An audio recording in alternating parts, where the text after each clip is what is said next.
स्त्री मनस का एक और आयाम।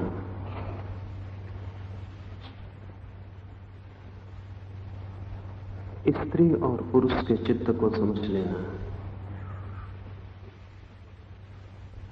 साधना की अनिवार्य भूमिका है। जैसा मैंने कल कहा, स्त्री है अनाक्रामक, आमंत्रण है, आक्रमण नहीं है। पुरुष है आक्रामक, हमलावर। इसलिए पुरुष का चित्त सदा यात्रा पर है, दूसरे की सक्रिय खोज है। और आक्रामक है चित्त, इसलिए पुरुष चाहता है कि जाना जाए, पहचाना जाए, लोग जाने, प्रतिष्ठा हो, यश हो, सम्मान हो। यश की आकांक्षा आक्रमण का हिस्सा है।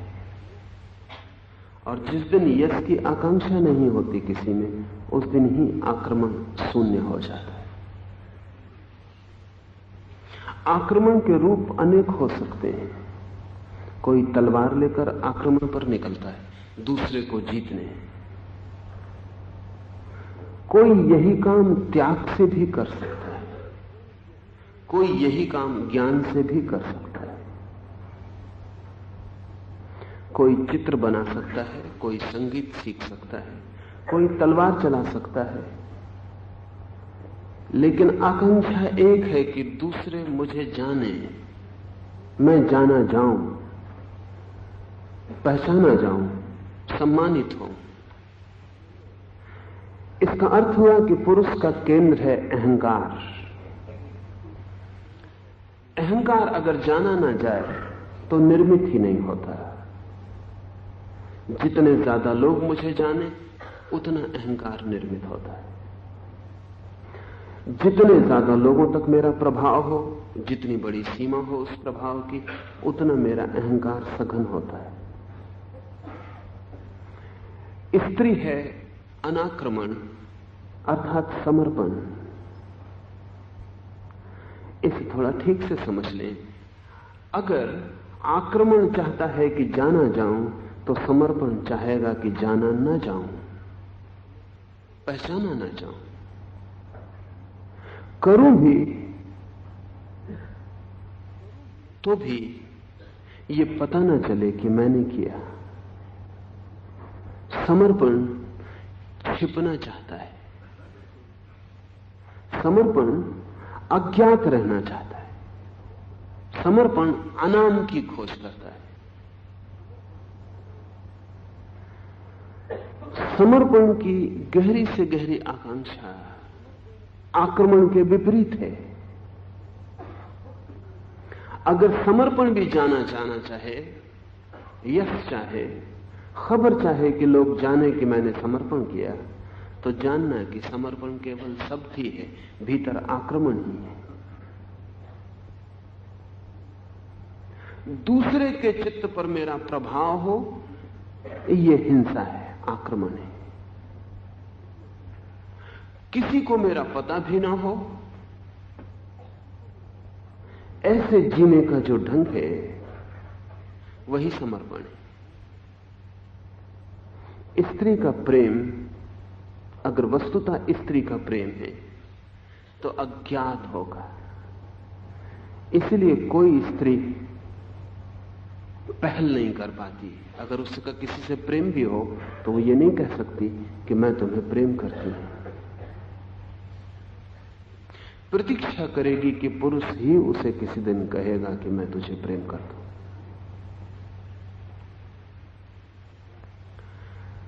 पहल, इनिशिएटिव आक्रमण का ही हिस्सा है। स्त्री घोषणा नहीं करेगी, उसके सारे अस्तित्व से घोषणा के स्वर सुनाई पड़ेंगे। उसकी आंखों से, उसके ओंठों से, उसके होने से, उसकी श्वास श्वास से घोषणा होगी, लेकिन वो घोषणा अप्रगट होगी। उसे वही समझ पाएगा जो उतने सूक्ष्म में, उतने प्रेम में लीन हुआ है, अन्यथा वो दिखाई भी नहीं पड़ेगी। ये स्त्री चित्त का आयाम ख्याल में रख लें तो फिर इस सूत्र में प्रवेश आसान हो जाए। जो सम्मान और गौरव से परिचित है लेकिन अज्ञात की तरह रहता है, वो संसार के लिए घाटी बन जाता है, और संसार की घाटी होकर उसको वह सनातन शक्ति प्राप्त होती है जो स्वयं में पर्याप्त है। लाओत्से की दृष्टि बड़ी उल्टी है।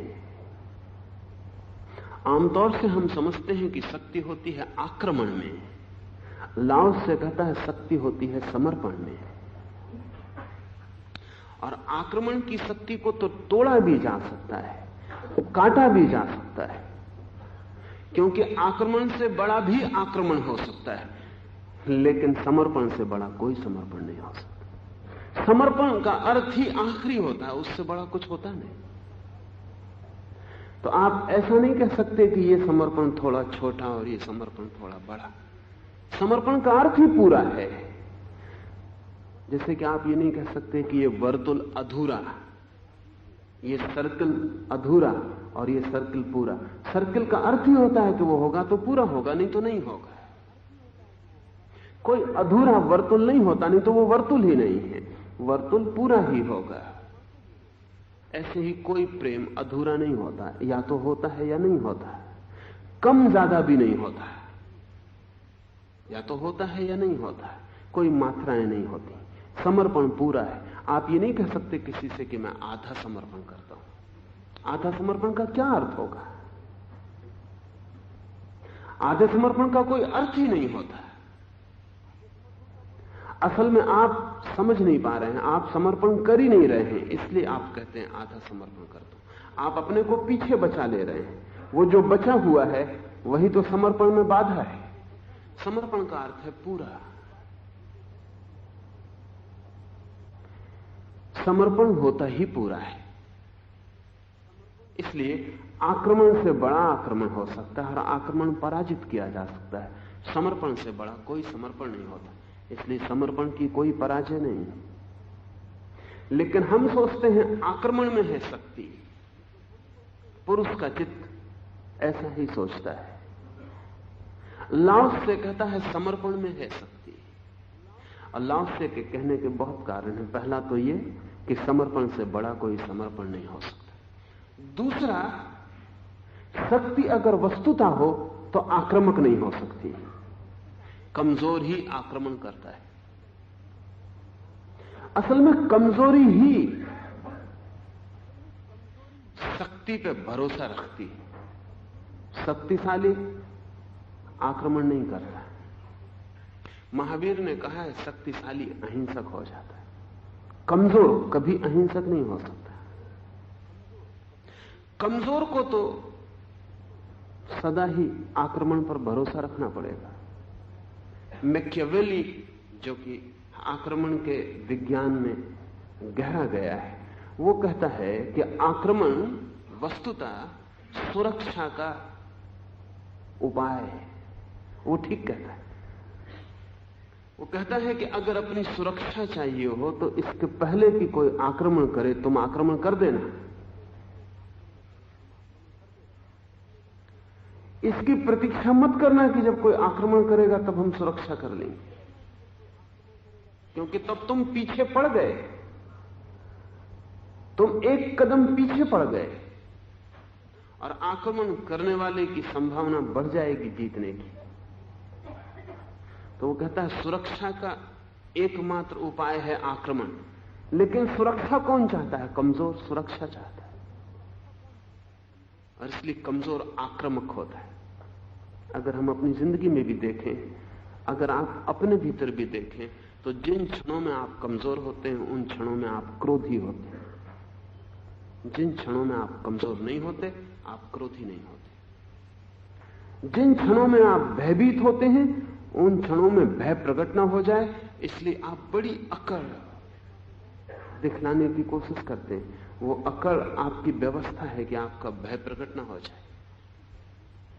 जो भयभीत नहीं होता वो अकड़ा हुआ भी नहीं होता, जो कमजोर नहीं होता वो क्रोधी भी नहीं होता। शक्तिशाली मनुष्य कभी भी क्रोधी नहीं देखे गए। जितना कमजोर आदमी होगा उतना क्रोधी होता है। लोग आमतौर से कहते हैं फला आदमी कमजोर है क्योंकि क्रोध करता है, वो उल्टी बात कह रहे हैं। क्रोध से कोई कमजोर नहीं होता, कमजोर की वजह ही लोग क्रोधी होते हैं। लेकिन स्वभाव का परिणाम होगा, जब क्रोध करेगा तो और कमजोर होता जाएगा, क्योंकि शक्ति व्यय हो रही है। और जितना कमजोर होता जाएगा उतना ज्यादा क्रोध करता चला जाएगा। क्रोध जो है वो प्याली में आ गया तूफान है, ताकत बिल्कुल नहीं है। जितनी थोड़ी बहुत है उसको दिखाए बिना कोई उपाय नहीं है। उसे दिखा के कोई रास्ता बन जाए, कोई भयभीत हो जाए और हमारी शक्ति का वास्तविक कसौटी का मौका ना आए, क्रोध उसका आयोजन है। लाओ से कहता है समर्पण है शक्ति। वो कहता है शक्ति जब होती है तो दूसरे पर आक्रमण करके उसके सामने सिद्ध नहीं करना पड़ता है। शक्ति स्वयं सिद्ध है। दूसरे को सिद्ध करने की आकांक्षा भी अपने में अविश्वास है। आमतौर से यह होता है, आप किसी बात में विचार, किसी धारणा में श्रद्धा रखते हैं, आप की कोई मान्यता है, अगर कोई व्यक्ति उस मान्यता का खंडन करे आप तत्क्षण क्रोधित हो जाते। वो क्रोध बताता है कि आपको डर है कि कहीं मान्यता का खंडन वस्तुतः आपके मन की जो धारणा है उसे तोड़ ना दे। उस डर से क्रोध आता है। अगर ये धारणा आपका अनुभव है तो क्रोध नहीं आएगा, क्योंकि आपको भरोसा ही है कि इसे तोड़ने का कोई उपाय नहीं, ये आपका अनुभव है।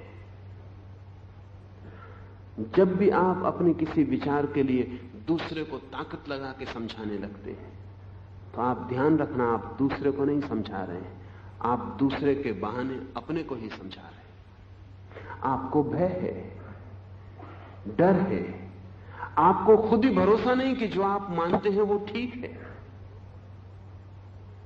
इसलिए तथाकथित विश्वासी लोग दूसरे की बात सुनने को राजी ही नहीं होते। उनके गुरुओं ने उनको समझाया है कि कान बंद कर लेना अगर कोई विपरीत बात कहता हो, क्योंकि खुद भी भरोसा नहीं। विपरीत बात भरोसे को उखाड़ दे सकती है। आप दूसरे को कन्विंस करने की, दूसरे को राजी करने की जितनी तीव्रता से चेष्टा करते हैं उतनी ही तीव्रता से खबर देते हैं कि आपको अपने पर भरोसा नहीं है। जिसे अपने पर भरोसा है वो दूसरे को प्रभावित करने के लिए उत्सुक नहीं होगा, और जिसको अपने पर भरोसा है उससे दूसरे प्रभावित होते हैं। प्रभावित करना नहीं पड़ता, वे प्रभावित होते हैं। और जिसको अपने पर भरोसा नहीं है उसे बहुत प्रभावित करने की चेष्टा करनी पड़ती है, फिर भी कोई उससे प्रभावित नहीं होता। आत्मश्रद्धा चुंबक है। अपना अनुभव अगर गहरा और पूर्ण है तो परम शक्तिशाली, दूसरे उसकी तरफ खींचे चले आते। दूसरे को आकर्षित करने का प्रयास भीतर कमजोरी का लक्षण है। तो लाओस से कहता है समर्पण शक्ति है, आक्रमण कमजोरी। एक और कारण से भी कहता है समर्पण वही कर सकता है जिसे अपने पर भरोसा है। आक्रमण तो कोई भी कर सकता है, और सच तो यह है आक्रमण वही करता है जिसे अपने पर भरोसा नहीं। समर्पण वही कर सकता है जिसे अपने पर भरोसा है। पूरा अपने को दे देने का सवाल है। कौन अपने को पूरा दे सकता है? वही अपने को पूरा दे सकता है जिसका अपने पर पूरा भरोसा है।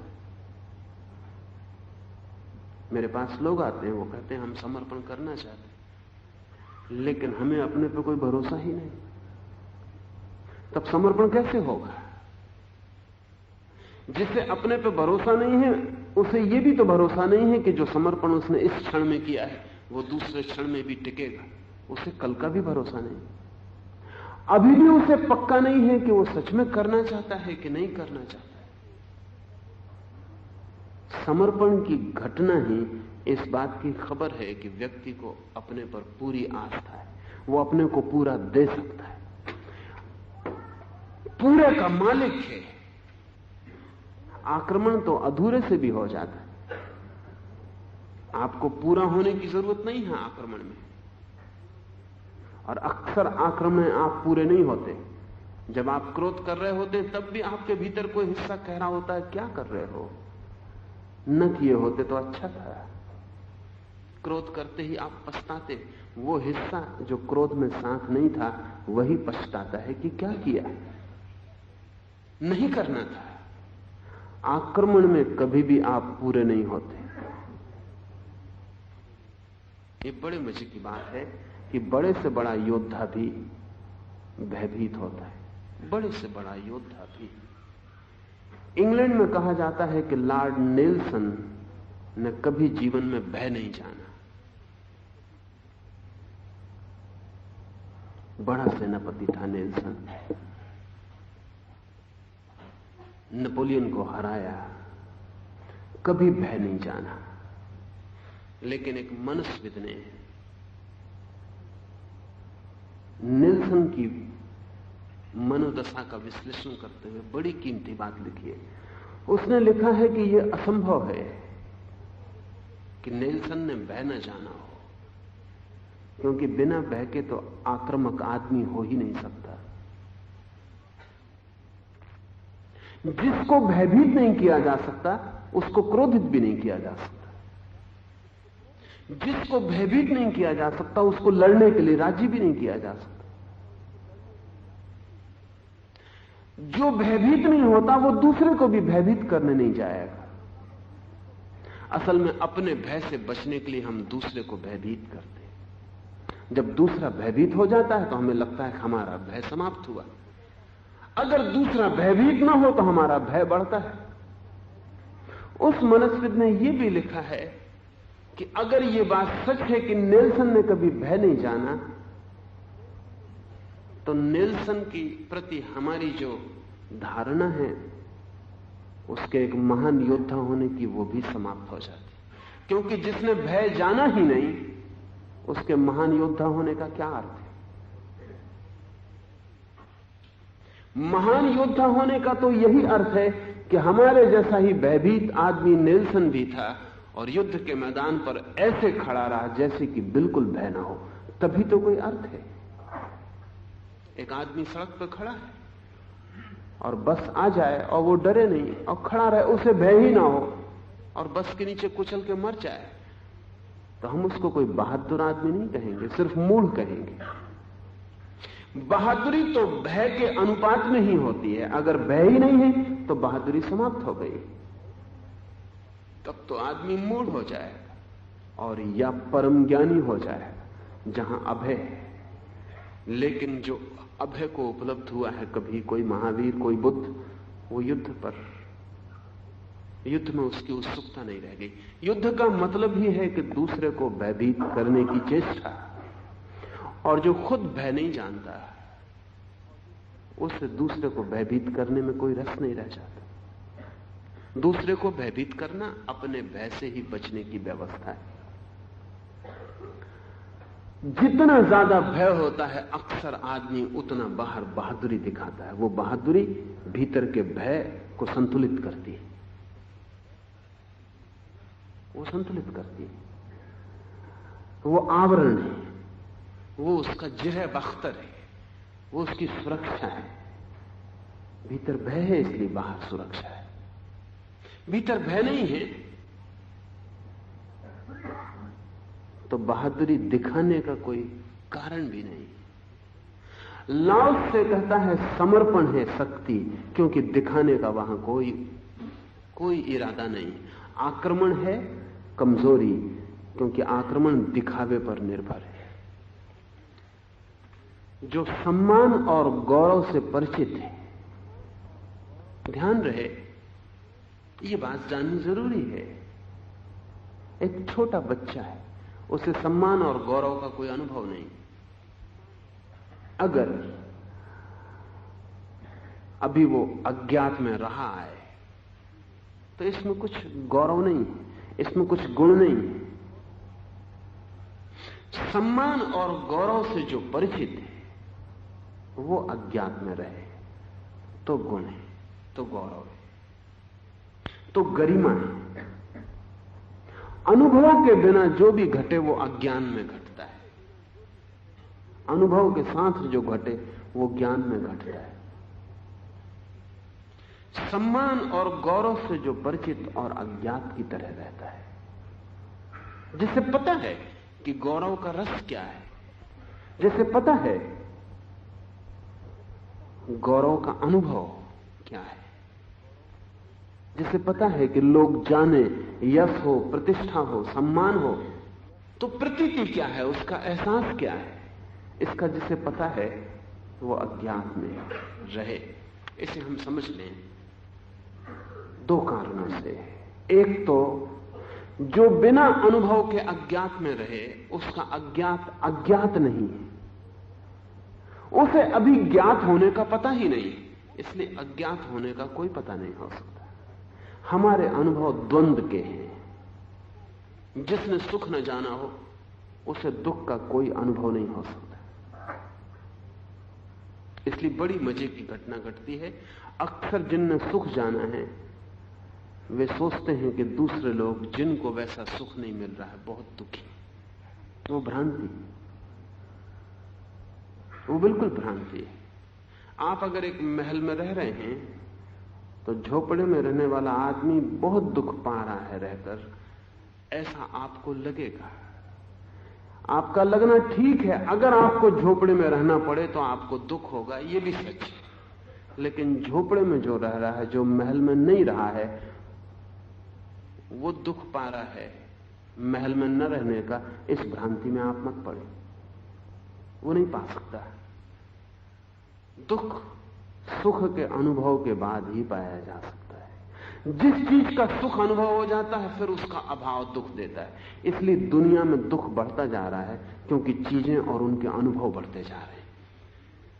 आज से 10,000 साल पहले दुनिया में दुख कम था। ये मत सोचना कि आप लोग सुखी थे, क्योंकि अगर लोग सुखी होते तो दुख होता। दुख कम था क्योंकि सुख कम था। सुख के अनुभव से ही दुख बढ़ता है।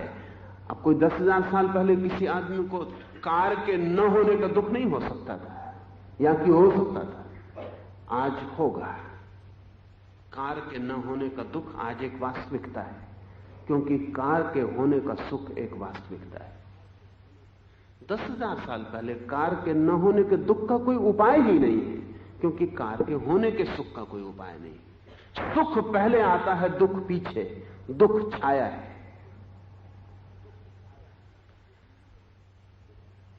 सम्मान,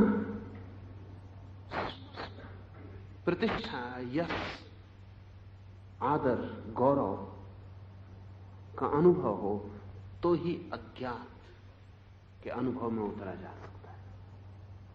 अनेक लोग अनाम जीते हैं। इससे आप ये मत सोचना कि वे उस परम स्थिति को उपलब्ध हो गए हैं जिसकी लाओस से बात कर रहा है। अनेक लोग अनाम जीते हैं, लेकिन ध्यान रहे उनका अनाम होना सार्थक नहीं है जब तक उन्हें नाम का अनुभव ना हो। नाम के अनुभव के बाद जो बिना नाम के जीने को तैयार है, उसने द्वंद्व को जाना और उसने द्वंद्व को काटा। और द्वंद्व जब कट जाता है तो निर्द्वंद चित्त परम आनंद को उपलब्ध होता है। लेकिन द्वंद्व को काटने के लिए द्वंद्व से गुजरना जरूरी है। इसलिए लाओस से संसार के विरोध में नहीं है और लाओस से नाम के भी विरोध में नहीं है, सम्मान के भी विरोध में नहीं है। वो इतना ही कह रहा है कि सम्मान के अनुभव के साथ अनाम का अनुभव और अज्ञात का अनुभव भी जुड़ जाए तो तुम संसार के पार, जिसे मोक्ष कहें, मुक्ति कहें, उसमें प्रवेश कर जाते हैं। दूसरी बात भी ध्यान रखने जैसी है और वो ये कि जिसने ठीक से सम्मान का अनुभव जाना है वो निश्चित ही अज्ञात के अनुभव के लिए उत्सुक हो जाए, और जिसने सम्मान का अनुभव नहीं जाना वो कितना ही अज्ञात के अनुभव की चेष्टा करे, उसकी चेष्टा व्यर्थ जाएगी। उसका कारण बहुत से लोग उन महलों का त्याग कर देते हैं जिनमें वो कभी रहे ही नहीं। बहुत से लोग उन पदों को लात मार देते हैं जिन पर वो कभी पहुंचे ही नहीं। आप लात कैसे मारिएगा उस सिंहासन पर जिस पर आप कभी बैठे नहीं? आप कुछ और नहीं कर रहे हैं, अंगूर खट्टे आपकी पहुंच के बाहर। आप अपने को समझा रहे हैं, सांत्वना दे रहे हैं, और तब ऐसा आदमी इस सांत्वना को भी नाम बनाने का आधार बनाएगा। ये बड़े मजे की और जटिल बात है। ऐसा आदमी जो कहेगा कि मुझे सम्मान की कोई जरूरत नहीं, नाम की कोई जरूरत नहीं, पद की कोई जरूरत नहीं, वो पद की, सम्मान की, प्रतिष्ठा की जरूरत नहीं, इसको भी प्रतिष्ठा का कारण बनाया। इसको भी, जिनको हम त्यागी कहते हैं, वो क्या कर रहे हैं?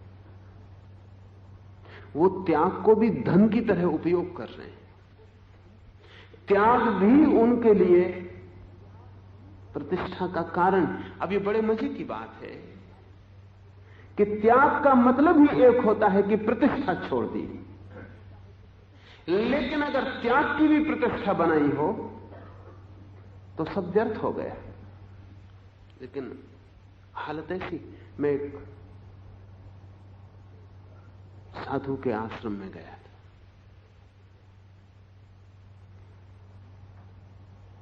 वो सब कुछ छोड़ के चले गए हैं। सब कुछ का मतलब जो उनके पास था, बहुत ज्यादा नहीं था, मगर जो भी था सब कुछ छोड़ के चले गए।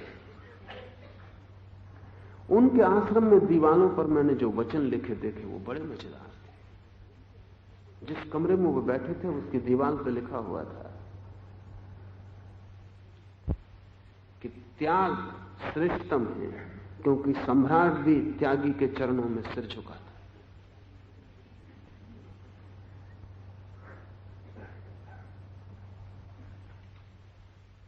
मैंने उनको पूछा कि इस सूत्र का क्या मतलब हुआ?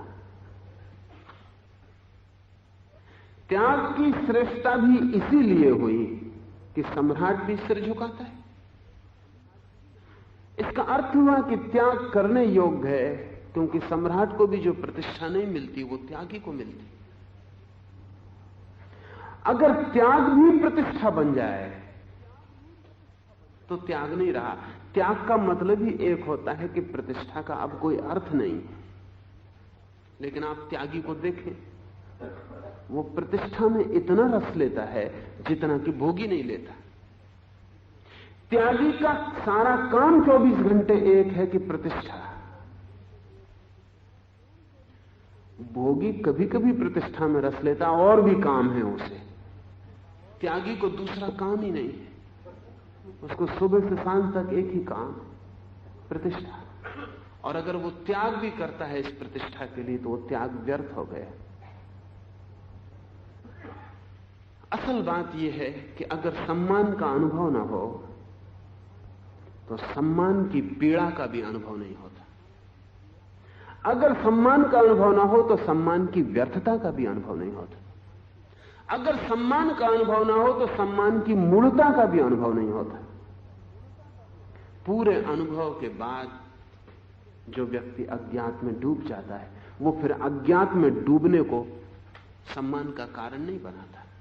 ये अज्ञात अब सम्मान से विपरीत आयाम हो जाता है।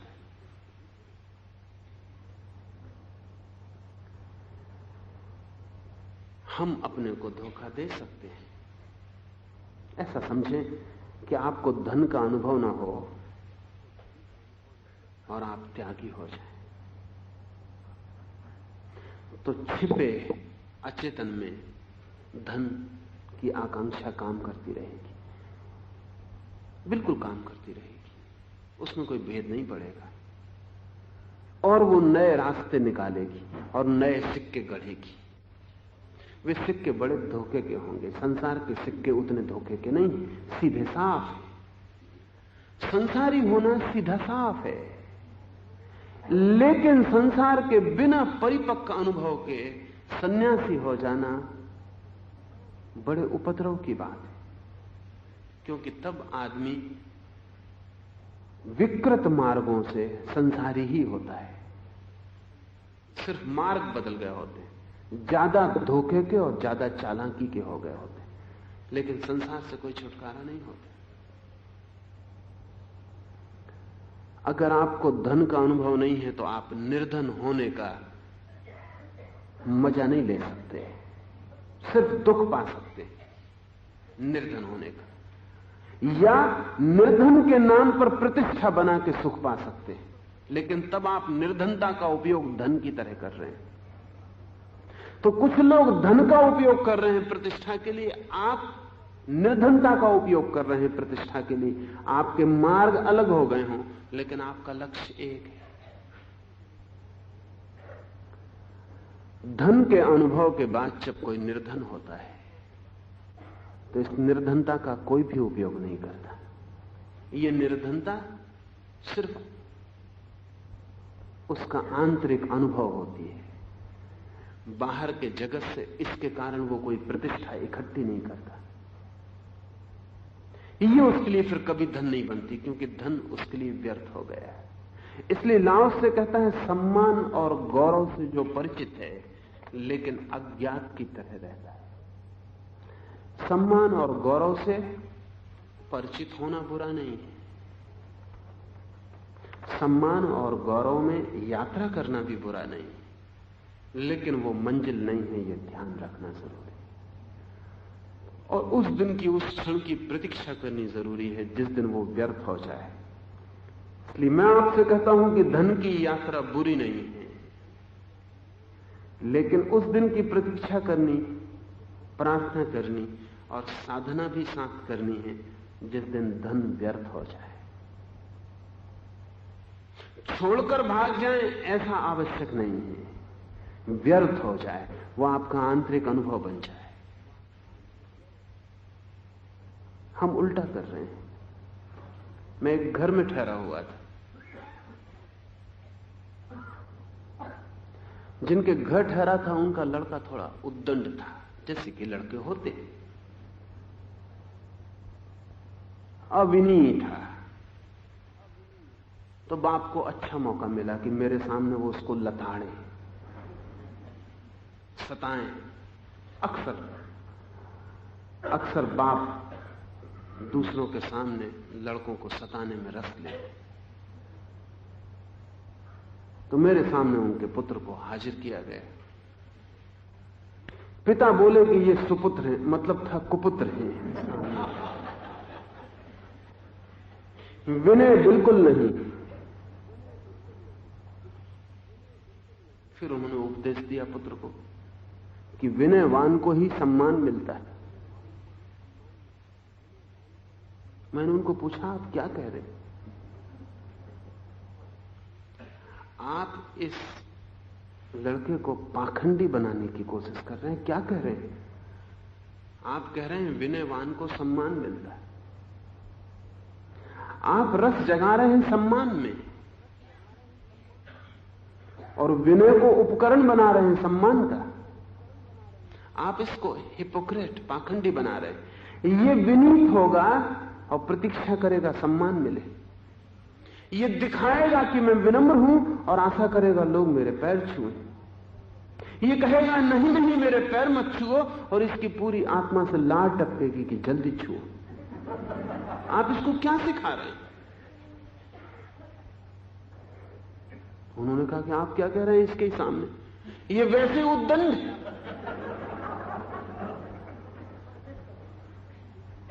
मैंने कहा इसकी उद्दंडता फिर भी सीधी साफ है।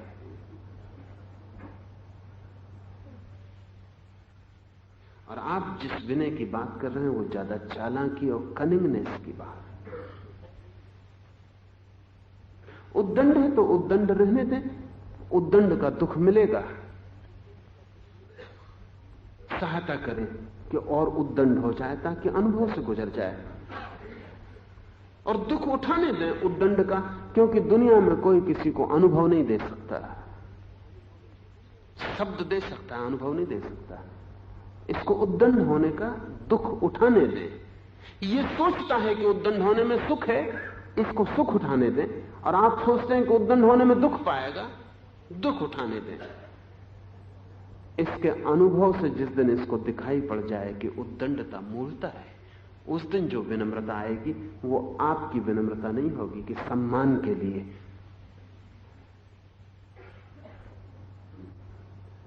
और मैं समझता हूं कि आपने उद्दंड होने का दुख नहीं उठाया, इसलिए सम्मान की इच्छा पीछा कर रही,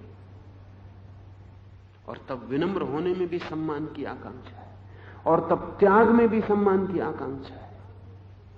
सम्मान की आकांक्षा भोग है तो त्याग में सम्मान की आकांक्षा क्या होगी? तब फिर निर्धन होने में भी धन ही कमाया जा रहा है। आदमी ऐसा उपद्रव अपने साथ कर सकता है, उसी का नाम पाखंड है। और हमारे सारे जीवन पाखंड से भर गए हैं, इसलिए कि लक्ष्य कुछ और साधन विपरीत। इच्छा यही है कि मेरा अहंकार भरे, और आवरण ऐसा है कि मैं तो निरअहंकारी हूं। अगर कोई कह दे कि आपसे भी बड़ा निरअहंकारी कोई है तो दुख पहुंचता है। निरअहंकारी को इस बात से कैसे दुख पहुंचेगा कि उससे बड़ा भी कोई निरअहंकारी, अहंकारी को पहुंचेगा। अगर मेरे पास कोई आए और मैं कहूं कि मैं बिल्कुल निरअहंकारी हूं, और वो कहे कि आप क्या निरअहंकारी? हमारे पड़ोस में एक आदमी रहता है जो आपसे भी ज्यादा निरअहंकारी, तो मुझे चोट पहुंचेगी। क्यों? हां, मैं अगर अहंकारी हूं और मुझसे ज्यादा कोई अहंकारी, तो चोट पहुंचनी चाहिए। निरअहंकारी को भी चोट पहुंचती कि उससे बड़ा कोई निरअहंकारी। त्यागी से कहिए कि आपका त्याग क्या, आपसे बड़ा त्यागी, देखिए चेहरे पर कालीमा छा जाती। त्यागी को भी इसमें दुख होता है, तो फिर कहीं धोखा हो रहा है। निरअहंकारी तो आनंदित होगा कि बड़ी अच्छी बात है, मुझसे बड़ा कोई निरअहंकारी, तो बहुत ही आनंद की बात है। त्यागी को खुशी होगी कि मुझसे बड़ा कोई त्यागी, तो बड़ी खुशी की बात है कि दुनिया में और बड़ा त्याग भी है। लेकिन त्यागी भी दुखी होगा, ज्ञानी भी दुखी होता है। उससे कहो कि आपसे बड़ा ज्ञानी कोई, ज्ञानी भी दुखी होता, अज्ञानी दुखी होता है क्षम में, तो ज्ञानी दुखी होता है। तो फिर अज्ञानी और ज्ञानी में फर्क कहां है? बड़े से जब तक आप दुखी होते हैं तब तक जानना कि नाम कुछ भी हो, अहंकार भीतर है। आप बहाने कुछ भी खोज रहे हो अहंकार को भरने के लिए, भोजन कुछ भी दे रहे हो, दूध पर ही रखा हो, शुद्ध दूध पर अहंकार को, तो भी कोई फर्क नहीं पड़ता। मांसाहार करवाया हो कि दूध दिया हो कि साग सब्जी खिलाई हो, खिला अहंकार को ही रहे। त्याग खिलाया हो कि प्रतिष्ठा खिलाई हो, अहंकारी कि निरअहंकारी कौन सी यात्रा करवाई हो, लेकिन अहंकार ही यात्रा कर रहा है। लाओस से जीवन के प्रति बहुत सम्यक है। कहता है अनुभव, और अनुभव के साथ अज्ञात की तरह रहता है, वो संसार के लिए घाटी बन जाता है, और उस सनातन शक्ति को प्राप्त होता है जो स्वयं में पर्याप्त है। इसे थोड़ा समझ लें, कौन सी शक्ति स्वयं में पर्याप्त होती है? ऐसा समझें कि अर्जुन बहुत बड़ा योद्धा है, लेकिन दुनिया में कोई भी ना हो, तो अर्जुन का सब योद्धापन खत्म हो जाए। क्योंकि अर्जुन के योद्धा होने के लिए किसी का हारना जरूरी, किसी का मरना जरूरी, किसी की पराजय आवश्यक है। अर्जुन की विजय के लिए किसी की पराजय आवश्यक है, उसकी विजय भी किसी की पराजय पर निर्भर है। ये बहुत मजे की बात है कि आपकी विजय भी किसी की पराजय पर निर्भर है। उसके बिना आप जीत भी नहीं सकते।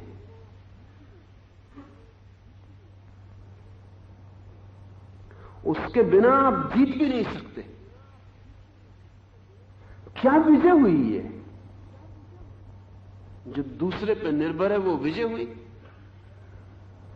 आपकी अमीरी गरीबी पर निर्भर है। अगर आसपास गरीब ना हो, अमीरी का मजा चला जाता।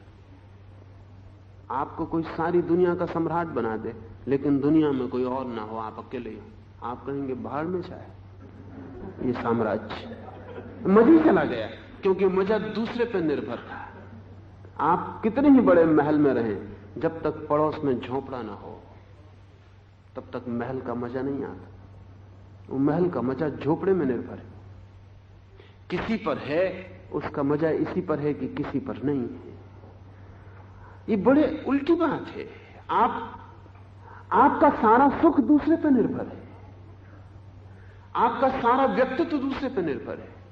आप बड़े पंडित हैं, कुछ मूढ़ आपको चाहिए, नहीं तो आप पंडित नहीं। मतलब पांडित्य मूढ़ता पर निर्भर है।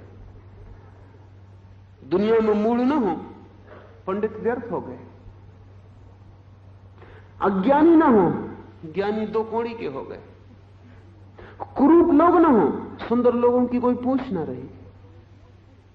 तो जो सौंदर्य कुरूपता पर टिका हो वो कितना सुंदर होगा, और जो धन निर्धन की छाती पर खड़ा हो वो कितना धन होगा, और जो पुण्य पापों के बीच निर्मित होता हो उसमें कितनी पुण्यवत्ता हो सकती है।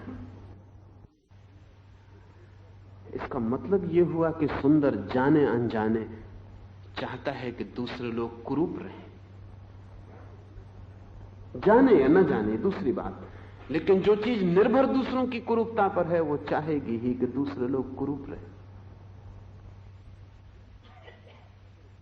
सौंदर्य अगर कुरूप को चाहता है, कितना सौंदर्य है उसमें। लाओ से कहता है कि जो व्यक्ति द्वंद्वों के बीच समता को उपलब्ध हो जाता है, चुनाव नहीं करता, डोलता नहीं, द्वंद्वों को जोड़ के काट देता है और दोनों के बाहर हो जाता है, वो उस शक्ति को उपलब्ध होता है जो स्वयं में पर्याप्त है। बुद्ध शांत हैं, उनकी शांति अशांत लोगों पर निर्भर नहीं, समझ लें।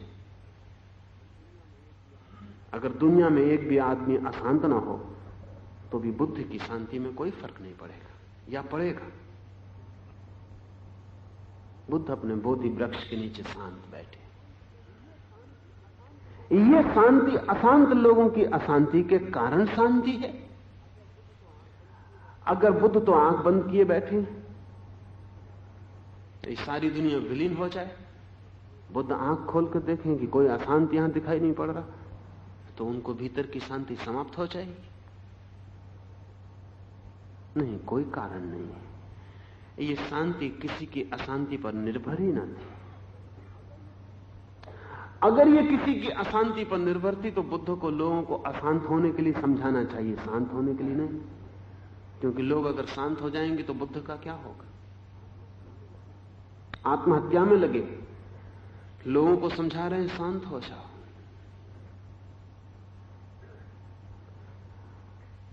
बुद्ध की शांति आत्मनिर्भर है। ये किसी को अशांत करके शांत होने का उपाय नहीं है, ये स्वयं को ही शांत करके शांत होने का उपाय है। बुद्ध का ज्ञान अज्ञानी पर निर्भर है, इसे कसौटी समझ लें। अगर आपका ज्ञान अज्ञानी पर निर्भर हो तो वो जानकारी है, ज्ञान नहीं है। अगर आपका ज्ञान आप पर ही निर्भर हो और दुनिया में एक भी अज्ञानी ना रहे तो भी आपके ज्ञान में कोई फर्क ना पड़े, तो ही समझना कि वो अनुभव है। अनुभव सदा ही स्वयं में पर्याप्त है। बुद्ध ने जो जाना है उसका आपके न जानने से कोई संबंध नहीं है। कोई भी ना हो इस पृथ्वी पर तो भी वो जानना ऐसे ही घटित हो जाएगा। लेकिन एक फिल्म अभिनेत्री है, वो सुंदर है, और कोई भी ना हो इस पृथ्वी पर, वो सुंदर नहीं रह जाएगी। उसका सुंदर होना दूसरों की आंखों पर निर्भर था। एक राजनेता है, इस पृथ्वी पे कोई ना हो, वो राजनेता नहीं रह जाएगा। उसका नेता होना अनुयायियों पर निर्भर था। एक बुद्ध ही होंगे, इससे कोई फर्क नहीं पड़ता कि पृथ्वी बचती कि खो जाती। ये सारा संसार खो जाए, ये कुछ भी ना हो, तो भी रत्ती भर फर्क नहीं पड़ेगा। वही स्थिति जो दूसरे पर निर्भर नहीं है, आत्म स्थिति है। जो स्थिति दूसरे पर निर्भर है वो पर स्थिति है, वो आत्म स्थिति नहीं है। ध्यान रखना, अपने भीतर खोज करते रहना कि आपके पास ऐसा भी कुछ है जो किसी पर निर्भर नहीं है। अगर है तो समझना कि आपके पास आत्मा है, और अगर नहीं है तो समझना कि आत्मा का आपको अभी कोई भी पता नहीं। आत्मा का अर्थ ही यह है कि जो स्वयं में पर्याप्त हो। यह सूत्र कीमती है। लाओस से कहता है उस व्यक्ति को वह सनातन शक्ति प्राप्त होती है जो स्वयं में पर्याप्त है, और वह पुनः अनगढ़ लकड़ी की भांति नैसर्गिक समग्रता में वापस लौट जाता है। अनगढ़ लकड़ी की भांति नैसर्गिक समग्रता में वापस लौट जाता है। हम सब गढ़ी हुई लकड़ियां, कल्टीवेटेड, सुसंस्कृत।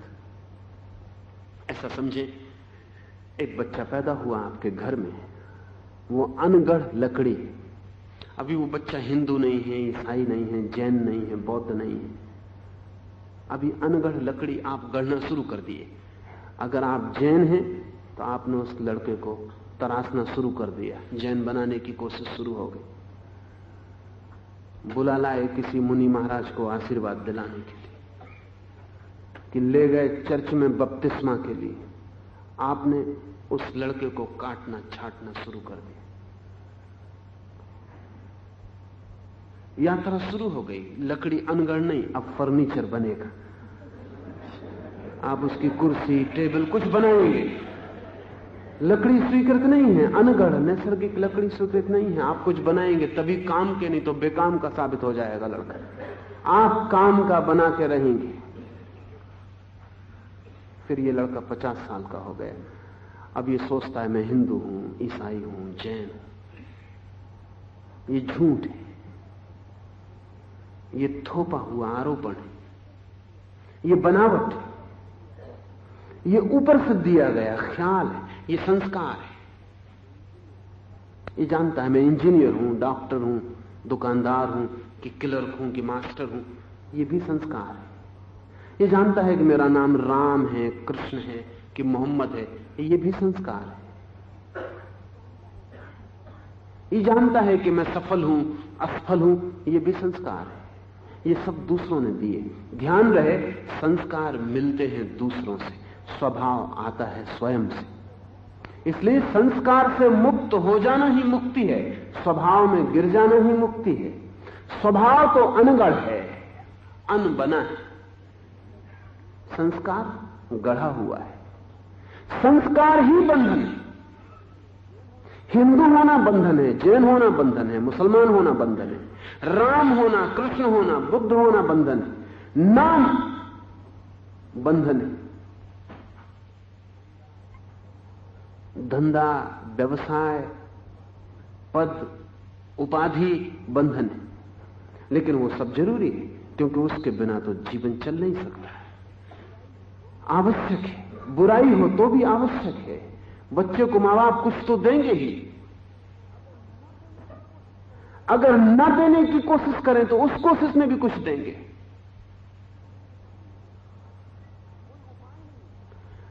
कोई उपाय नहीं है।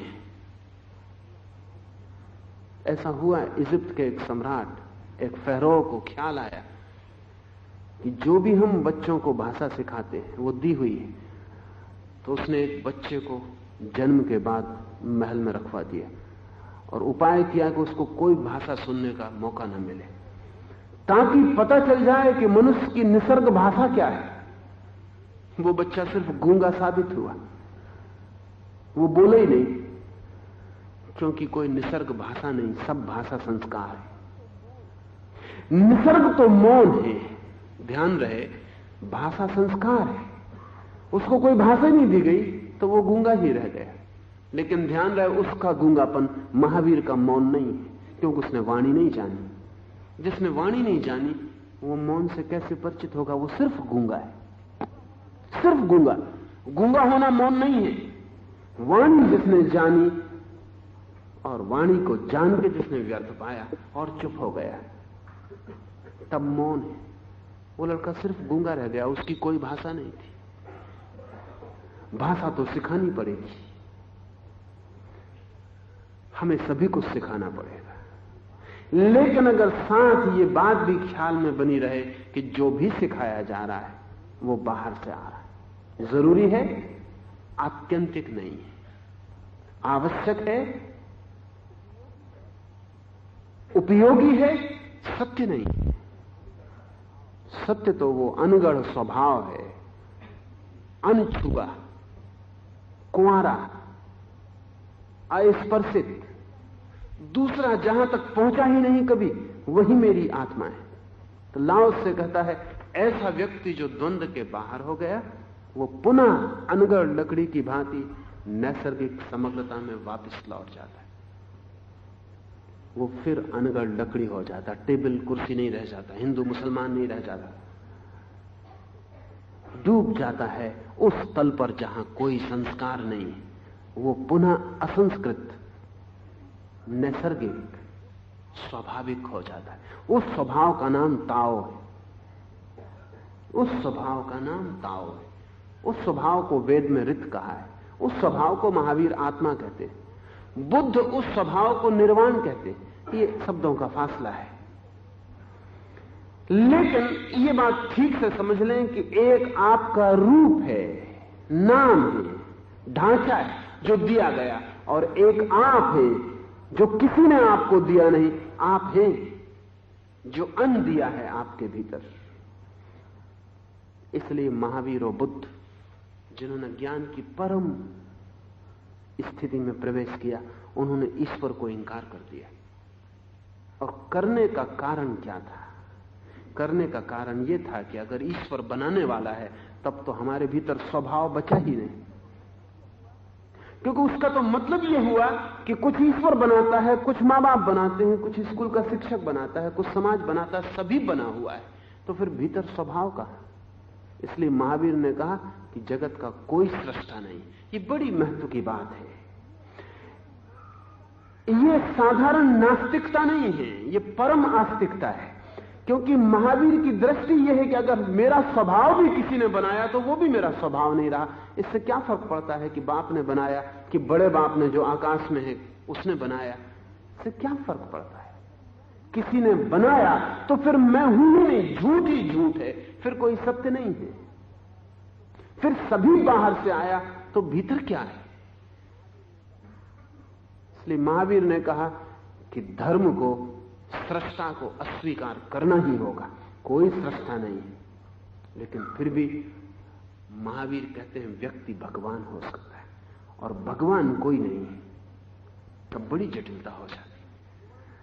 महावीर कहते हैं भगवान कोई भी नहीं है सृष्टा के अर्थ में, जिसने दुनिया बनाई हो, जिसने आदमी बनाया हो, जिसने आत्मा बनाई हो। क्योंकि अगर आत्मा भी बनाई जाती है तो चाहे कितने ही स्वर्गीय कारखाने में बनाई जाती हो, वो वस्तु हो गई, वो आत्मा नहीं रही। महावीर कहते हैं जो बनाया ही नहीं जा सकता, अन्न बना है और है, वही आत्मा है। इसलिए लाओ से भी ईश्वर की बात बिल्कुल नहीं करता, सृष्टा की तरह। लेकिन महावीर कहते हैं जिस दिन कोई इस अन्न बने को जान लेता है वो भगवान हो जाता है। इसलिए महावीर के भगवान में और लोगों के भगवान में बुनियादी अंतर है, बड़ा कीमती अंतर है। और लोगों का भगवान सिर्फ एक बड़ा संचालक है, एक बड़े कारखाने का, और आप वस्तुओं की तरह बनाए और मिटाए जा रहे हैं। महावीर कहते हैं कि अगर कोई बनाने वाला भगवान है तो फिर जगत में धर्म का कोई उपाय ही ना रहा, क्योंकि फिर आत्मा की कोई संभावना न रही। इसलिए महावीर की दृष्टि में सृष्टा के रूप में भगवान का होना धर्म के लिए नष्ट कर देने का कारण है। फिर धर्म का कोई उपाय नहीं, फिर सब व्यर्थ है। अगर मेरा कोई स्वभाव है अनबना, बिना किसी का बनाया हुआ, तो ही इस जगत में स्वतंत्रता, मुक्ति, सार्थक शब्द है, अन्यथा व्यर्थ। लाओस से भी ईश्वर की बिल्कुल बात नहीं करता, हालांकि वो जो बात कर रहा है उससे आप ईश्वर हो जाएंगे। इसलिए एक और मजे की बात ध्यान रख लें, इसलिए महावीर कहते हैं जितनी आत्माएं हैं उतने भगवान हो सकते हैं, क्योंकि हर आत्मा जिस दिन अपने स्वभाव को जान ले उस दिन भगवत्ता को उपलब्ध हो जाती। भगवान होना आपके भीतर स्वभाव के अनुभव का नाम है। अनगढ़ लकड़ी की भांति आप तत्काल नीचे सरक जाते हैं अपने निसर्ग में। वो निसर्ग आपके भीतर है मौजूद अभी इसी वक्त भी, पर आप जोर से पकड़े हुए हैं अपने ढांचे को। जैसे कोई आदमी नदी में हो और किनारे से लटकती एक जड़ को वृक्ष की पकड़े हो जोर से, ऐसे आप अपने नाम को, रूप को, पद को, प्रतिष्ठा को, धर्म को, जाति को जोर से पकड़े हुए हैं। और वही पकड़ आपको स्वभाव में नहीं गिरने देती। और आश्चर्य तो यह है कि साधारण आदमी पकड़े हो तो भी ठीक, जिनको आप महात्मा कहते हैं वो भी हिंदू हैं, वो भी जैन, वो भी मुसलमान हैं, वो भी ईसाई, जिनको आप महात्मा कहते हैं उनकी भी जाति है, उनका भी ढांचा है, उनका भी संस्कार है, वो भी अभी संस्कार को पकड़े हुए।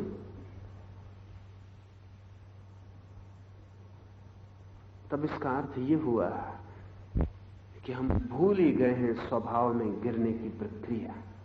क्या है स्वभाव में गिरने की प्रक्रिया? लाओस से कहता है द्वंद्व के बीच कोई चुनाव नहीं, दोनों को साथ साथ स्वीकार। सम्मान मिले तो ना तो उसे पकड़ने की आकांक्षा, ना उसे छोड़ देने की आकांक्षा। सम्मान मिले तो पकड़ छोड़ दोनों की आकांक्षा नहीं। सम्मान मिलता रहे और भीतर व्यक्ति अज्ञात में खड़ा रहे जैसे है ही नहीं, तो लाओस से कहता तत्क्षण निसर्ग में गिर जाएगा। क्यों? क्योंकि ढांचे को पकड़ने की व्यवस्था द्वंद्व की है। हम एक आदमी को कहते हैं कि सफल हो, असफल रहे तो जीवन बेकार है, तो वो सफलता को पकड़ता है, फिर वो असफलता को छोड़ता है, सफलता को पकड़ता है। फिर ऐसे लोग भी हैं जगत में जो असफलता को पकड़ते हैं, उसका भी कारण है, क्योंकि सफलता से उन्हें भय लगता है और सफलता में झंझट, संघर्ष, उपद्रव। और भी एक मजा है कि सफलता की कोशिश करने में असफल होने का भी डर है, इसलिए वो असफलता को पकड़ लेते हैं। वो कहते हैं कि तबीयत ही ठीक नहीं रहती, सफल क्या हो? वो कहते हैं घर में ऐसे जन्मे जहां कौड़ी नहीं है, सफल कैसे हो? वो कहते हैं शिक्षा ही नहीं मिली ठीक से, सफल कैसे हो? वो कोई बहाने खोज लेते हैं, असफलता को पकड़ लेते हैं। फिर उनको आप सफल करने की भी कोशिश करें तो वो टिस से मस नहीं होंगे, वो हटेंगे नहीं, क्योंकि ये उनका प्राण। और डर क्या है? वो बातें इतनी असफलता की कर रहे हैं, लेकिन डर केवल एक है, अगर सफल होने की चेष्टा की और असफल हो गए तो। इसलिए बहाने खोज के यहीं खड़े रहना उचित कि ये अपने से हो नहीं सकता। एक सज्जन मेरे पास आए, वो कहते हैं कि मैं सब जानता हूं, सब समझता हूं, ठीक सुशिक्षित हैं, लेकिन इंटरव्यू देने वो कहीं किसी नौकरी में जाने में उनको बेचैनी मालूम पड़ती, तो कोई नौकरी नहीं लगती, क्योंकि बिना इंटरव्यू नौकरी कैसे लगे? और वो कहते हैं कि सब मुझे मालूम है, जो भी पूछा जाता है, कोई ऐसी बात नहीं जो मुझे मालूम नहीं। 6 साल से वो भटक रहे हैं।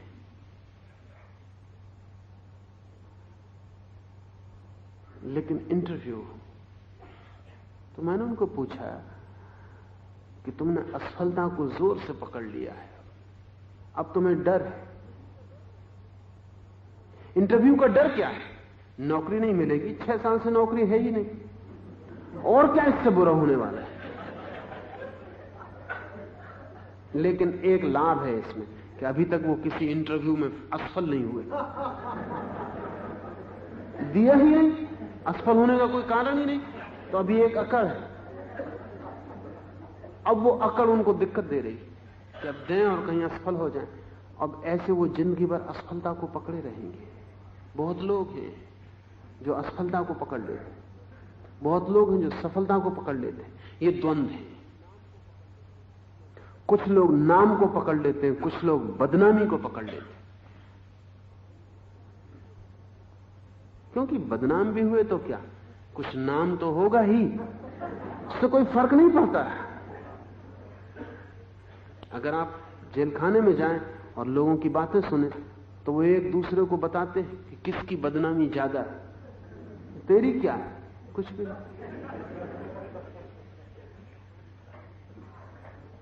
वहां भी पुराने घाघ और नए घाघ, और पुराने अपराधी और नए अपराधी। नए अपराधी की कोई इज्जत नहीं होती जेल खाने में।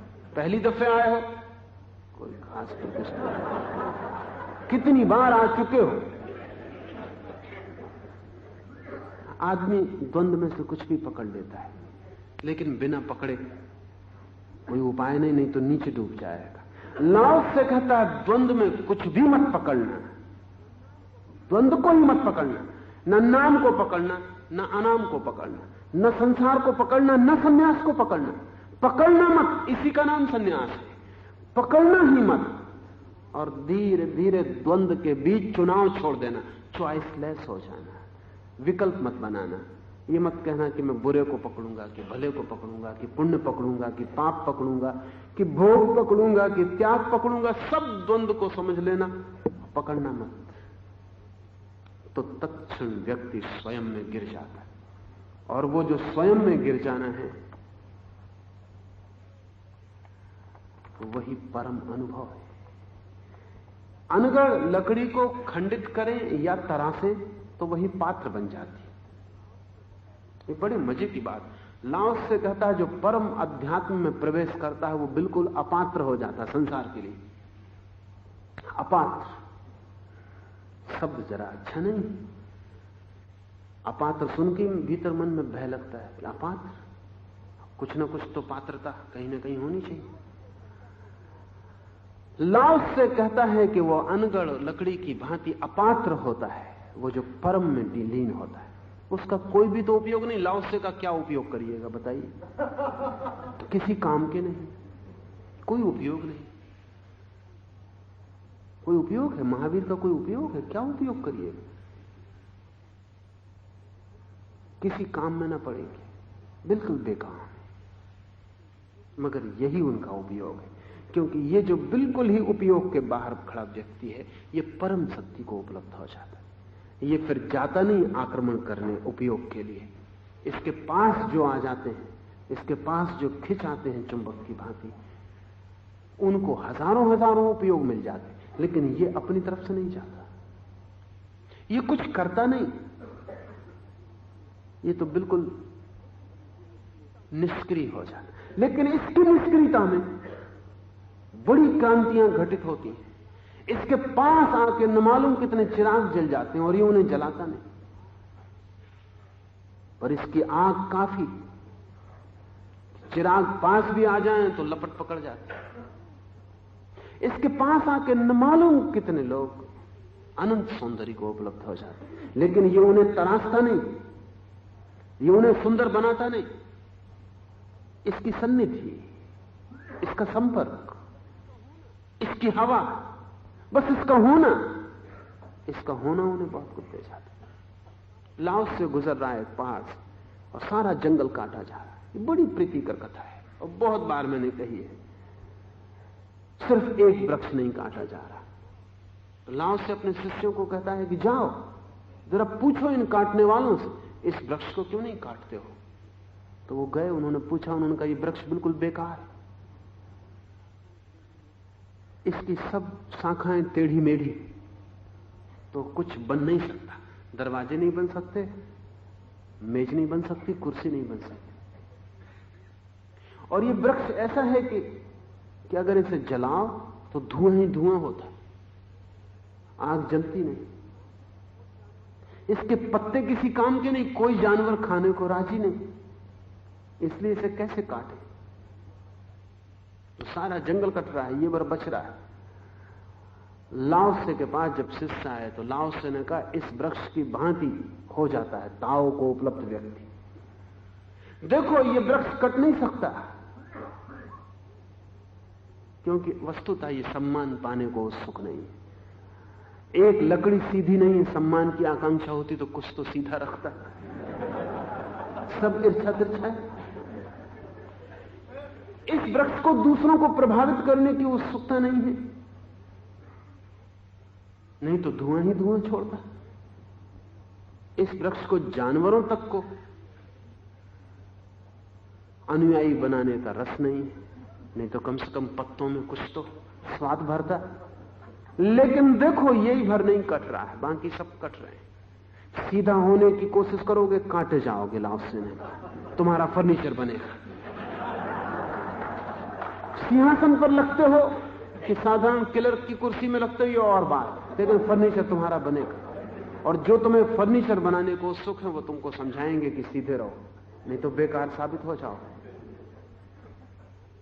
अगर तुमने उनकी मानी तो तुम कहीं ईंधन बन के जलोगे। सब ईंधन बन के जल रहे हैं। लोगों से पूछो क्या कर रहे हो, वो कह रहे हैं हम बच्चों के लिए जी रहे हैं। उनके बाप उनके लिए जी रहे थे, उनके बच्चे उनके बच्चों के लिए जिएंगे। तुम ईंधन हो, तुम किसी और के लिए जल रहे हो। लाओसे ने कहा छोड़ो फिक्र, ईंधन मत बनना। और लाओसे ने कहा कि देखो इस वृक्ष के नीचे 1000 बैलगाड़ियां ठहर सकती। ये वृक्ष किसी को बुलाता नहीं, लेकिन इसकी घनी छाया है, हजारों लोग इसके नीचे रुकते हैं। ये वृक्ष बिल्कुल बेकार है, पर हजारों थके हुए विश्राम पा लेते। ये वृक्ष कोई उन्हें छाया देना चाहता है ऐसा भी नहीं। इस वृक्ष ने तो एक ही नियम बना रखा है, मालूम होता है कि जो नैसर्गिक है उसमें ही रहूंगा, कुछ गड़बड़ नहीं करूंगा। ताओ को उपलब्ध व्यक्ति ऐसा ही हो जाता। हजारों लोग उसके नीचे छाया पाते, वो छाया देता नहीं, छाया उसके नीचे होती है। लकड़ी को काटें छांटें तो पात्र बन जाती है। ज्ञानी के हाथों में पड़कर लोग भी पात्र बन जाते, अभिजात को उपलब्ध होते, शासन करने वाले बन जाते। In the hands of the says they become the officials and the magistrates. अगर आप ज्ञानियों के हाथ में पड़ जाएं, शिक्षकों के हाथ में पड़ जाएं, तो आपको डॉक्टर, इंजीनियर, मिनिस्टर, प्रधानमंत्री, राष्ट्रपति बन जाने का मौका मिलेगा। वो आपको पात्र बना देंगे, योग्य पात्र बना देंगे जो किसी काम आ सके। लेकिन लाओस से कहता है किंतु महान शासक खंडन नहीं करता। But the great ruler doesn't cut up. लेकिन महान शासता, महावीर, बुद्ध, कृष्ण जैसा महान शासता, वस्तुतः जो शासक है राजा से मतलब नहीं है, शासता से मतलब है। तो वस्तुतः जिसकी छाया में शासन फलित हो जाता है, जो कुछ करता नहीं, जिसकी मौजूदगी शासन बन जाती, जो आदेश नहीं देता, लेकिन जिसका होना, जिसका ढंग आदेश बन जाता है, जिसकी मुद्रा, जिसका हिलना डुलना आदेश बन जाता है, ऐसा महान शासता किसी को काटता पीटता नहीं, खंडित नहीं करता, तराशता नहीं। वस्तुतः ऐसा महान शास्त्र आपके तरासेपन को छीन लेता है, आपके खंडन को अलग कर देता है और आपको अखंड में गिरने की सुविधा जुटा देता है। अखंड का मतलब है गैर तरासा हुआ, अनरिफाइंड। बड़ी उल्टी बातें लगेंगी। लाओ से रिफाइंड के खिलाफ, अनरिफाइंड के पक्ष में, तरासने के खिलाफ, अनगढ़ के पक्ष में, संस्कार के खिलाफ, संस्कार शून्यता के पक्ष में। लेकिन संस्कार शून्यता तभी आती है जब संस्कार घटित हो जाता है। इसलिए इस दुनिया में दो तरह के शिक्षक हैं, हमने उनके लिए अलग अलग नाम दिए हैं। एक को हम शिक्षक कहते हैं, दूसरे को हम गुरु कहते हैं। शिक्षक तरासता है, गुरु फिर अंतरासे में भेज देता है। पश्चिम के पास दो शब्द नहीं है, क्योंकि पश्चिम के पास टीचर, शिक्षक एक ही शब्द है। तरासना, सुसंस्कार करना, पात्र बनाना, बस यही शिक्षा है। हमने पूर्व में एक और शिक्षा भी जानी जो परम शिक्षा है, जो जब सब शिक्षकों का काम पूरा हो जाता है तो परम शिक्षक का काम, गुरु का काम शुरू होता है। वो फिर अंतरासता है, फिर जोड़ता है, टूटे को फिर इकट्ठा करता है, बनाए को फिर मिटाता है, पात्र को फिर अनगढ़ लकड़ी में डाल देता है और सारे संस्कार, सारे समाज को छीन कर वापस फिर निसर्ग में डुबा देता है। उस निसर्ग में डूब जाना निर्वाण है। आज इतना है।